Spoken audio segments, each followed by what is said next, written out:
시켜. 법대로 해.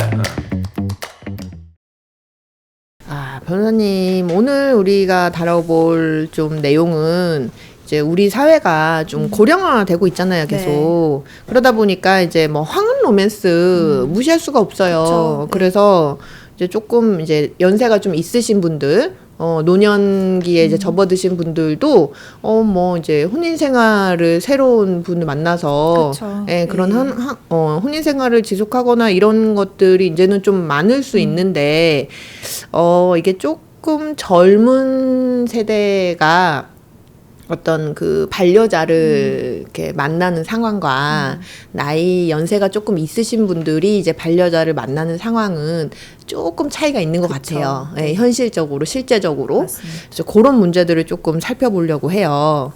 그래서 이제 보면은 뭐 이 타이틀은 이래요. 그 성관계 하면 500만 원, 노인 울리는 성혼 계약서, 음행 매개 논란도 이제 이렇게 되어 있는데. 뭐 쉽게 얘기하면 성관계를 하면은 성혼 사례금을 지급해야 된다 뭐 이런 지금 뭔가가 있나 봐요. 규칙이. 네. 이거 어떤 내용일까요? 이게 이제 우리 결혼 중개 회사 많잖아요. 네네. 뭐 미혼 남녀들을 대상으로 하는 결혼 중개 회사들 네네. 굉장히 많은데 이게 미혼 남녀들뿐만이 아니라 이게 또 되게 세분화돼 있더라고요. 그렇겠죠? 또 재혼을 네. 전문으로 하는 경우도 있고 이거 같은 이 케이스 같은 경우는 이제 노인 성혼, 결혼 중개를 이제 주로 하는 업체인가 봐요. 업체들이 네네. 있나 봐요. 그럴 것 같아요. 네. 네. 근데 이 업체가 꽤 규모가 있어요. 네. 전국에 10여 곳에 10곳 정도의 사무소를 두고 있다고 해요. 근데 이제 네. 그 회원 약관을 보면 예. 뭐 처음엔 이제 이성을 소개시켜 주겠다라고 해서 이제 주로 70대 이상의 노인을 대상으로 이제 네. 이성 소개시켜 주겠다라고 해서 회원 가입을 유도를 하고 네네. 그다음에 계약서를 쓰게 한 뒤에 신청료, 추진료, 뭐 성혼 사례금 뭐 이런 많이 것들을 받네요? 다 많이 받나 봐요. 그러니까 처음에 회원 가입할 때 신청료 받고 그다음에 네. 뭐 이렇게 성사되면, 만남을 이제 주선해 줄 때 또 추진료를 받고 그리고 결혼을 하면 사례금을 받고 또 이런 식으로 진행이 되나 봐요. 네네네. 그래서 이제 업체가 제시한 성혼 기준을 보면 네. 혼인 신고를 한 경우, 네. 그다음에 결혼식 날짜를 정한 경우, 또 이제 성혼에 예, 해당이 예. 된다. 결혼이 성립된 성사됐다. 것으로 해당이 되는 걸로 보고 있고, 그리고 또 뭐 그건 맞을 수 있어요. 성관계를 한 경우가 포함이 된 게 문제가 되는 거죠. 그래서 이런 사항을 업체에 알리지 않을 경우는 불고지 위약 벌금을 또 위약금을 또 내야 돼요? 네. 안 알림에 따른 위약금? 네네. 알리지 않은 거에 대한 약관에 그렇게 명시가 돼 있다고 합니다. 그래서 이제 이 네. 업체가 네. 노인들한테 수백만 원의 위약금을 요구를 했어요. 아니, 지금 이 업체가 굉장히 큰 업체인데, 어찌됐든 간에 약관에 지금 이런 내용이 있다는 거 아니에요. 뭐, 물론, 이렇게 만남을 성사시켜줬을 때, 이게 딱 그 만나게 했을 때, 뭐 그런 어떤 네네. 일정 비용, 그리고 결혼이 이제 성사가 진짜로 됐을 때, 뭐 어떤 그, 예를 들면 성공보수 네네, 같은 그쵸. 개념으로, 뭐 거기까지는 조금 이해를 하겠는데, 아니, 성관계를 하면 돈을 줘야 되고 그걸 안 알려주면은 위약금을 내놔라 이렇게 하면 맞아요. 아니, 그냥 너무- 딱 듣기로도 직관적으로도 굉장히 이상하죠. 네. 거부감이 딱 네. 생기는 내용이잖아요. 맞아요. 그래서 이런 막 수백만 원의 위약금을 요구하고 뭐 지급 명령 신청을 하고 막 이렇게 하니까 이 업체에서 그렇게 강력하게 또 나오는 거예요. 네. 그러니까 네. 이제 이게 문제가 된 거죠. 수면 위로 이 문제가 떠오른 건데 일부 회원들은 이 계약서 내용을 나중에 알게 됐대요. 이 구체적으로 뭐 얼마가 들어가고 이런 내용을 나중에 알게 됐고 네네. 뭐 때로는 뭐 사람을 소개받은 적도 없는데 성혼 사례금을 냈다. 네? 내라고 했다. 왜 뭐 이런 왜 경우도 그래? 있고요. 예. 근데 이제 보면은 이게 대상이 주로 네. 70대 이상, 그죠. 7, 80대 분들이 대부분인가 노인이시죠. 봐요. 네. 네. 보면 이제 계약 내용 꼼꼼하게 잘 살피시기 힘들잖아요. 그렇죠. 예. 약간 막 이렇게 두꺼운 거 뭐 그 눈도 좀 잘 찔찔면 잘 안 보이는데 그걸 어떻게 다 읽고 있어요. 근데 이제 막 계약 내용 설명도 잘 안 해주고 이거 저희가 결혼 정보 업체고 네. 여기 알아서 사인만 해줘야겠다. 해주시면 저희가 알아서 해드릴게요. 말씀하신 것처럼 이제 그렇게 하니까 사인을 하라고 해서 내가 사인을 했지. 네. 뭐 돈을 뭐 할 때 뭐 내고 뭐 할 때 뭐 내고 이런 얘기 내가 들어본 적도 없다. 네네. 그리고 문제는 예. 이 계약서에 예. 성혼료 지급 있잖아요. 결혼이 성립이 됐을 때 그 지급 얼마를 해야 된다. 이거는 네네. 수기로 쓰게 돼 있는 거예요. 부동문자가 아니고. 그러니까 뭐 예를 들어 혼인이 성립됐을 때 무조건 500만 원, 무조건 300만 원 이게 아니라 케이스 바이 케이스로 그냥 사실 기입할 수 있는 걸로 돼버린 거예요. 아, 그런 식으로 따지면 진짜 좀 심한 경우에는 사인할 때는 그 빈칸으로 남겨뒀다가 나중에 적으면 알게 뭐예요. 그렇죠. 그러니까 이게 그래서 문제가 된 거예요. 이 케이스도. 그러니까 아마도 부동문자로 남겨놓고 업체에서 봤을 때 이 회원이 약간 좀 경제적으로 여력이 있어 보인다라고 하면 더 많은 금액을 쓰고 이렇게 하려고 비워놓은 것 같아요. 그래서 이제 이 업체를 상대로 회원들이 이제 이게 뭔가 잘못됐다라는 그렇죠. 생각이 들어서 업체를 상대로 형사 고소를 이제 준비하고 있는 상황이라고 합니다. 그 전에 이미 지금 민사 소송을 당한 회원들도 상당히 많은 거예요. 그러니까 업체가 이 회원들을 민사 소송 제기한 거 돈 내놓으라고.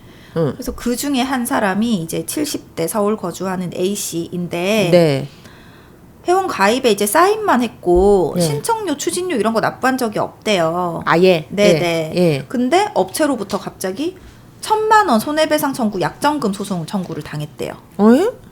약정금이라고 하면 약관에 이제 써진 돈 내놔라라고 하는 소송이잖아요. 네네네. 그러면서 이제 이 소송을 제기하면서 업체가 자신들이 소개한 이성이랑 이 A 씨가 교제를 하고 성혼이 됐으니까 성혼 사례급 지급 사유에 해당되고 이 약정금 내놓아라 라는 게 이제 쉽게 말해서 취지인 거죠. 네네네. 그러면서 정식 계약에 따른 정당한 취지다 라고 주장을 해요. 근데 그러니까 이 업체는 그런 거잖아요. 우리가 여자 소개시켜주고 당신이 그 여자랑 지금 결혼하게 생겼으니까 돈 내놔. 우리 이거 다 계약서에 약관에 적혀져 있잖아. 하는데 이 지금 이 노인분 같은 경우에는 언제 니네가 나를 소개를 해줬어. 나는 돈 내고 뭐 아예 자체 한 적이 없는데 지금 이렇게 되는 상황이 있잖아요. 그래서 이제 이 A씨 측 변호사는 계약서만 작성을 했지만 가입을 원하지 않아서 신청료, 추진료는 지급하지 않았다. 아, 그럼 계약서에다가 사인만 하고 어르신들이니까 이제 뭐 그 설명 듣고 할 때는 그렇게 한번 해볼까 이렇게 하다가 뭐 어차피 내가 돈 안 내면 안 해줄 거니까 상관없지 그냥 이렇게 된 거예요. 그래서 이제 당연히 업체에서도 신청료, 추진료 안 냈으니까 소개시키지 않았을 거 아니에요. 당연하겠죠. 주선을 하지 않았다. 그러니까 A 씨가 가입을 원하지 않으니까 임의로 이 업체에서 아까 그 수기로 작성하게 돼 있었다고 했잖아요. 성혼료 난에 500만 원 이렇게 쓰기까지 문서 변조에 해당되거든요. 이런 행위까지 해서 지금 이 소송을 제기를 한 거다. 기각해달라라고 이제 A 씨가 얘기를 했고 다행히 법원이 A 씨 손을 들어줬어요. 아, 그래요. 다행이네요. 그리고 이제 강원도에 거주하시는 또 이분은 80대 다른 분? 80대 다른 분이신데 또 이제 이런 피해자죠. 이분 같은 경우는 계약서 내용의 설명을 듣지 못했고 이분도 이제 사인하라고 해서 사인만 했대요. 근데 뭐 성혼 사례금이라든지 위약금 이런 얘기는 듣지도 못했다. 설명을 안 해준 거네요, 아예. 그러니까 주장은 그렇죠. 주장은 이제 그렇고. 그리고 이제 이분도 비슷한 케이스예요. 뭐 소개받지도 않았는데 뭐 성혼 사례금이랑 위약금 내라고 했다. 그래서 이제 이런 비슷한 피해를 입었다라고 이제 주장을 하시는 거죠. 근데 변호사님 너무 실제로 만약에 소개 자체를 안 해줘놓고 나중에 그 계약서를 막 들이밀면서 돈 내놔 이렇게 하면은 말도 안 되는 거죠. 말도 안 되지 않나요? 그래서 말도 안 되니까 이 업체들은 또 뭐라고 얘기를 했냐면 결혼을 전제로 이제 부부관계를 맺었고 교제 사실을 숨기고 성혼 사실도 부인했다. 그러니까 자기들이 소개시켜준 여자랑 이렇게 어느 정도의 관계가 됐는데 그런 거 다 속였다. 그래서 우리가 청구한 거다. 뭐 이렇게 주장을 한다고 합니다. 그 누구 말이 맞는지는 모르겠지만 앞에서의 그 A 씨 같은 경우는 소개받지도 못했다라는 게 입증이 됐겠죠. 근데 그랬겠죠. 이제 이 문제는 이 계약서 내용 중에 하나인 우리 아까 처음에 잠시 얘기했던 것처럼 성관계를 한 경우 그러게 말이에요. 외도 금원을 지급해야 되는 규정이 있는 거예요. 그게 괜찮아요. 그런 규정을 계약을 이게 계약서 어쨌든 그 법률적인 어떤 그 효력을 갖는 그 관계를 맺는 걸 입증하는 서류잖아요. 그런 내용에 뭐 성관계를 한 거를 알려면 돈 준다 뭐 이런 내용이 들어가는 게 그쵸. 괜찮아요? 이거는 쉽게 말해서 예. 이 업체 입장에서 보면 예. 이 회원들의 어떤 성관계를 매개로 본인들이 영리를 취하는 거잖아요. 그렇죠, 그렇죠. 나의 회원들이 네. 누군가와 그런 관계를 맺으면 나한테 네. 돈을 줘야 돼. 그렇죠. 쉽게 말해서 이거잖아요. 네, 네. 이런 경우는 형법상의 그 242조의 음행 매개죄가 성립을 할 수가 있어요. 네, 네, 네. 음행 매개죄에 대해서 전에 우리 꼬꼬 부부 할 때 그 스와핑 네, 네, 얘기할 네, 때 네. 음행 매개죄를 잠깐 소개를 드렸었는데 음. 영리를 목적으로 예. 이 성관계를 이용했을 경우에 이게 성립이 되거든요. 예. 예, 이런 경우가 되고 그리고 이게 만약에 음행 매개죄에 해당된다고 한다면 예. 민법상에 반사회적 법률행위 그렇죠. 에 해당되기 예. 때문에 이 계약은 예. 당연히 계약 자체가 무효가 돼요. 그러면 당연히 약정금을 지급할 의무도 없고 이 계약이 예. 무효니까 이 계약에 따른 약정금을 애초에, 예, 지급할 이유도 없고 설령 지급했다고 해도 무효가 되기 때문에 돌려줘야 되고요. 그렇네요. 지금 요거를 어떻게 해석하느냐에 이제 문제 있는데, 그렇죠. 영리 목적으로 사람을 매개 가늠하게 한 경우로도 볼 수도 있을 것 같기도 해요. 그쵸. 물론 이제 업체 측에서는 이게 이제 성혼이라는 것 자체에 어떤 성관계가 조금 그 필수적으로 좀 연관되는 문제이기 때문에 뭐 우리가 이렇게 했다 뭐 이렇게 주장은 할 수는 있겠는데 뭐 다 떠나서 구조만 보면 변호사님 말씀하신 것처럼 그들이 성관계를 하면 이 업체가 돈을 얻게 되는 그런 구조가 그렇죠. 되니까 조금 그리고 만약에 이런 규정이 있다고 한다면 또 다른 범죄로 악용될 수 있잖아요. 그럴 수도 있죠. 네, 맞죠. 이 소개시켜주는 예, 일반과 그렇죠. 업체가 이렇게 한통속이 해서, 돼서 그렇 사실 그런 줄이 없으면 이 업체가 어떻게 알겠어요. 그렇죠. 네. 예.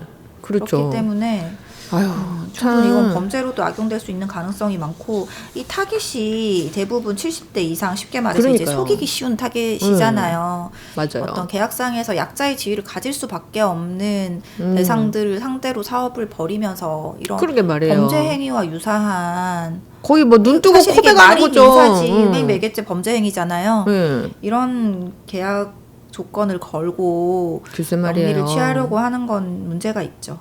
그러니까요. 지금 우리 사회가 이제 점차 이제 고령화되고 있기 때문에 그 노년 로맨스 너무 뭐 옛날엔 솔직히 그랬죠. 옛날에는 나이 먹고 뭐 이렇게 남사스럽게 나쁘끄럽게 뭐 남자 만나고 여자 만나고 했는데 그렇지 않아요. 이제는 그 수명이 굉장히 길어졌기 때문에 그리고 그 연령 대비 가지고 있는 그 활력 자체가 활력 수준이 예전이랑은 다르기 때문에 충분히 연세가 드셔도 뭐 어떤 이성적인 뭐 호감, 만남, 관계 이거 충분히 다 가능하신데 그런 것들을 이렇게 돈벌이로 이렇게 해가지고 조금 취약하신 분들을 대상으로 이렇게 막 속이고 이렇게 해서는 안 될 것 같아요. 맞아요. 조금 늙음막 이렇게 돼서 좋은 분이랑 이제 남은 인생, 남은 여생 이렇게 좀 행복하게 잘 살기를 바라는 그런 마음을 가지고 이렇게 조금 악용되는 경우에는 조금 안타깝죠. 맞습니다. 예. 그래서 그 요즘은 그리고 사실 70대, 80대도 그렇게 노인이 아니에요. 아니에요. 네, 맞아요. 그렇기 때문에 방송 보시는 분들도 연세가 좀 있으신 분들도 계시잖아요. 네. 그래서 항상 어딘가에서 어떤 계약을 하든 계약 내용은 꼭 2번, 3번 확인을 하시고 맞아요. 네, 네. 그렇게 하시는 좀 조심하실 필요는 있어요. 요즘 맞아요. 다양화되면서 정말 범죄 수법도 다양해져 가고 있고 맞아요. 1차적으로는 뭐 경찰에 신고를 하고 재판을 하는 거는 2차적인, 3차적인 구제 수단에 불과할 뿐이지 맞아요. 예방은 본인 스스로가 할 수밖에 없거든요. 그렇죠. 네, 그러니까 좀 더 자기를 믿으시고 맞아요. 확인하실 부분은 좀 정확하게 확인을 하시고 그렇게 일을 진행을 하셔야 될 것 같습니다. 그리고 이제 한 가지 좀 말씀드리자면은 이제 뭐 우리 구독자님들 중에서도 이제 조금 나이 있으시고 하실 수 있는데 이런 계약 상황에서 내가 계약 내용을 천천히 이해하도록 상대방한테 설명을 요구하는 거는 부끄러운 일도 아니고 당연한 권리예요. 이 계약을 성사를 시키는데 그 내용이 내가 이해가 돼야 사인하고 도장 찍고 하는 거죠. 그런데 이제 가끔 그런 경우 있거든요. 마치 상대방이 뭘 이렇게 다른 사람 다 안 그러는데 당신이 지금 뭘 잘 몰라가지고 뭐 이런 식으로 해 무식한 것처럼 약간 이런 분위기 막 조장하는 사람들도 있어요. 근데 그러거나 말거나 내가 잘 모르겠다 하면 분명히 물어보셔도 되고 내가 잘 이해가 안 된다면 설명을 요구하시면 되니까요. 그리고 나서 충분히 생각하시고 계약 같은 거 하셔도 아무 문제가 없으니까 그렇게 좀 잘 처리해 주셨으면 네. 좋겠어요. 수고하셨습니다. 감사합니다.